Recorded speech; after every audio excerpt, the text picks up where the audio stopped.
2 Works For You Sports, sponsored by your Oklahoma Ford dealers. Welcome into sports, everybody. We are in Broken Arrow tonight for the matchup we all expected at some point during these playoffs. Number 1 Owasso and number 2 Jenks. Of course, this was the state championship last year. Owasso getting the better of that matchup, 14-6. But this is a very different Owasso team and a very different Jenks team as well. Let's talk about the quarterbacks specifically. Owasso sophomore Austin Havens, 1,900 yards this season and 23 touchdowns. And on the other side, Jenks senior Stephen Kittleman, your reigning player of the week, 1,900 yards as well, 23 touchdowns as well. Dead even, and you're going to see that across the board. These are 2 fantastic teams that could easily have met in the finals, but whoever comes out of this game tonight is going to be a tough out for sure. You would love for it to be the finals, but ultimately, you know, you've got to beat the best teams to win it all. It doesn't matter when you play them.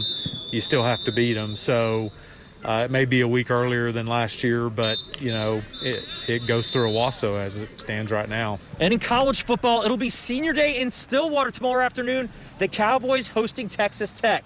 Mike Gundy admitting Monday bouncing back from the Bedlam beatdown will not be easy, but a special season still possible for the Cowboys. We just got to keep fighting. You know, if we do what we do, you know, things to fall in our favor. You know, we got to win the rest of our games. You know, there's no question about it. Our goal is to beat Tech right now, and that's what we're focusing on, just to bounce back. We have a bad taste in our mouth from this past weekend against in Bedlam, and that's really just where our goal is at. We're not looking ahead at nobody, and that's really it. And Iowa State inching ever closer to the Big 12 title game. A 23-20 win over Texas today puts them at 7-1 in the conference. If Iowa State is to run the gauntlet and win the Big 12 title this season, it'll be their first conference championship since 1912. That's the longest drought of any Power 5 school. That's your Oklahoma Ford Sports Report. We'll be right back.